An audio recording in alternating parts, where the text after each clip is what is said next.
Level 1. The random ticket. You are 27 years old, walking into a gas station with exactly $1 left in your account. Not lucky, not hopeful, just bored, stuck, and out of options. You look at the lottery tickets behind the counter and think, why not? It is your last dollar. It is not going to fix anything anyway. The cashier hands you the ticket. It feels like nothing, just paper. You put it in your pocket and forget about it almost instantly. You go home, eat whatever is left, scroll your phone, and fall asleep. The ticket is still in your pocket, waiting. Level 2. The winning.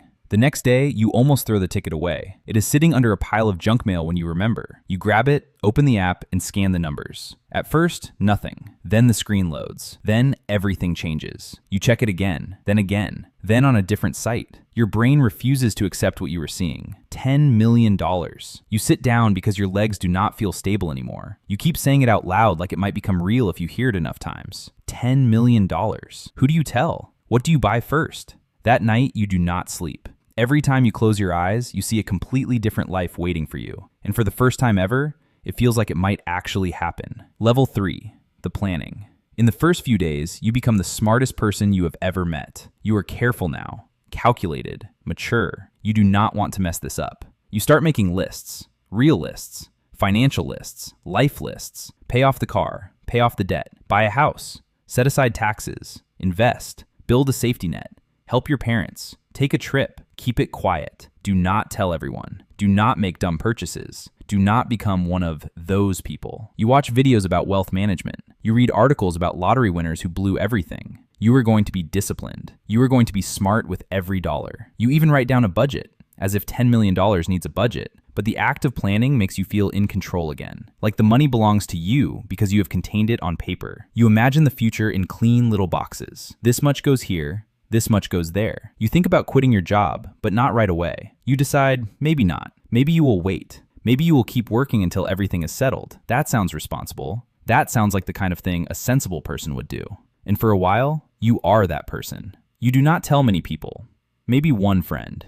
Maybe one relative. Just enough to feel less alone with it, but not enough to create a storm. You imagine the moment the money lands, and you promise yourself this will all be different. You will not let the money change who you are. You will use it to fix your life. Level 4. The spending begins. Then the money hits your account, and everything changes. Not because you become greedy right away, not because you turn into a different person in one instant. The first thing you notice is the silence. The constant background noise of financial stress is just gone. No more checking balances before buying lunch. No more staring at bills. No more mental calculations while standing in the grocery aisle. For the first time in your adult life, your breathing is not attached to money. You buy something small at first just to feel it. Something normal, something boring, maybe a better phone, maybe a decent meal without looking at the price. Then another thing, then a slightly nicer thing. And each time you spend money, nothing bad happens. That is the trap. The money does not disappear in a dramatic way. You take a trip, then another. You stay in nicer hotels. You stop asking how much things cost before you order them. The world becomes lighter. People smile at you more. Service feels better. Life feels smoother. Even your reflection seems different. Like financial safety has given your face permission to unclench. It is everything you dreamed it would be. You wake up without dread. You go out without checking your account. You imagine the rest of your life stretching out in front of you like an open road. You think, this is what freedom feels like. This is what I was supposed to have.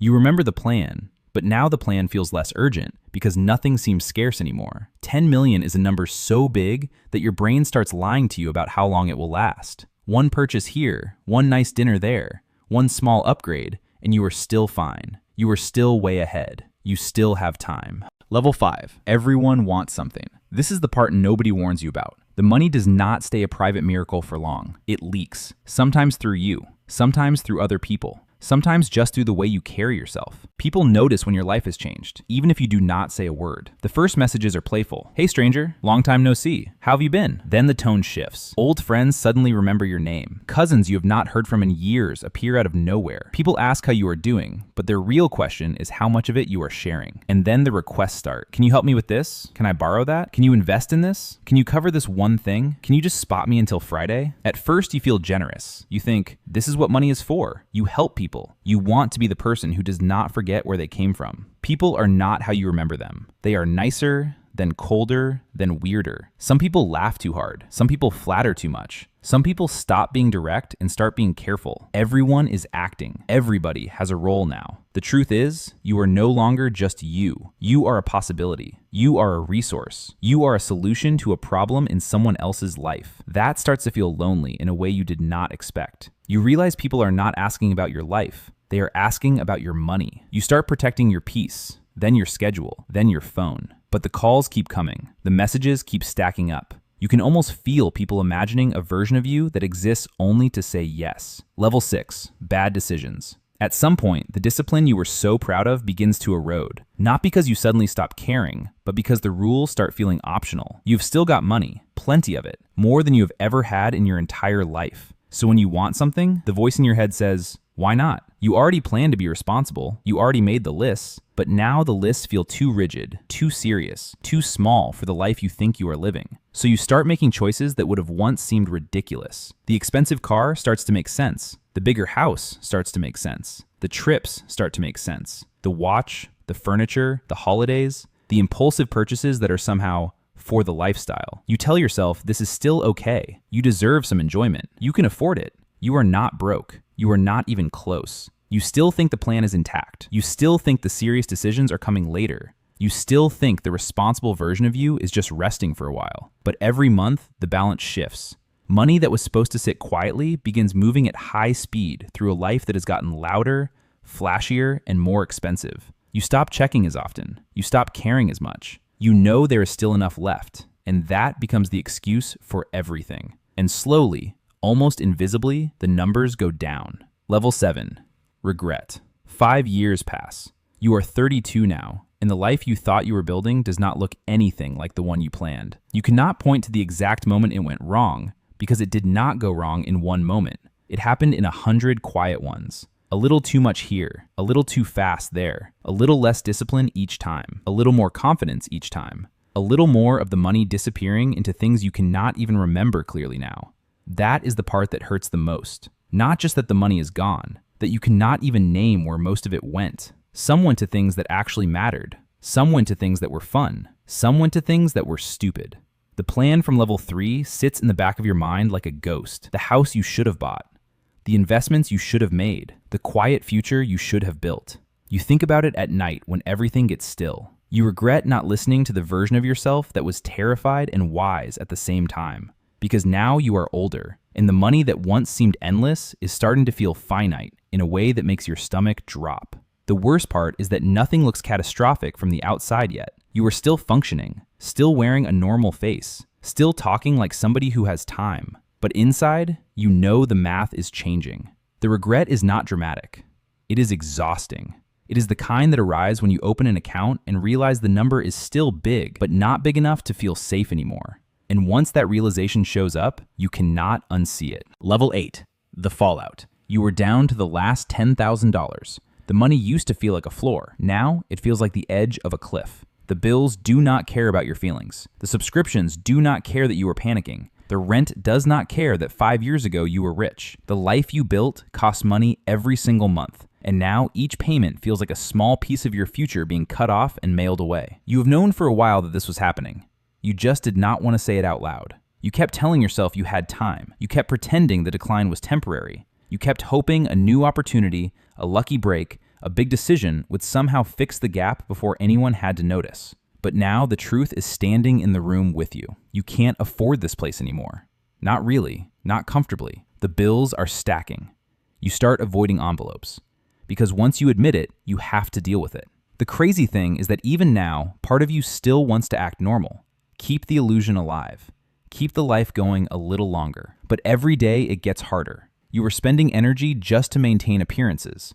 And that energy costs more than the money sometimes. You decide to sell and move to a rental. Level 9, rock bottom. You're now 37 years old. The rental is gone. You were forced to move back in with your parents. The life you thought you were living has collapsed into one room, one suitcase, one exhausted version of yourself trying to look like this is temporary. You tell people you were just between places.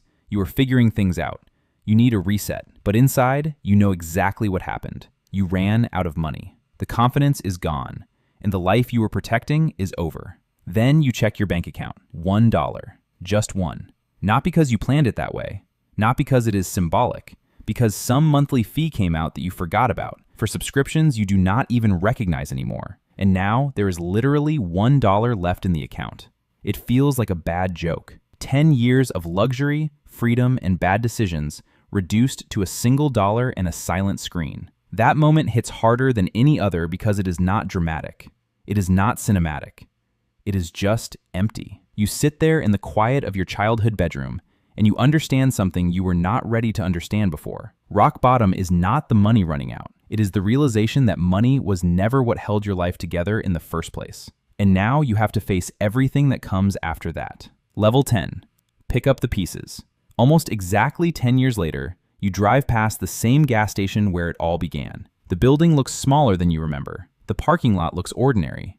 The lights are the same. Nothing about it seems magical now. Nothing about it feels cursed either. It just looks like a place where a man once traded his last dollar for a dream. You pull in slowly. You sit there for a moment, staring at the same entrance, the same doors, the same bright signs advertising tickets that promise change. But this time, you are not the same person who walked in at 27. You are older, wiser in the way that only loss can make you. The money is gone. You apply for a 9-to-5.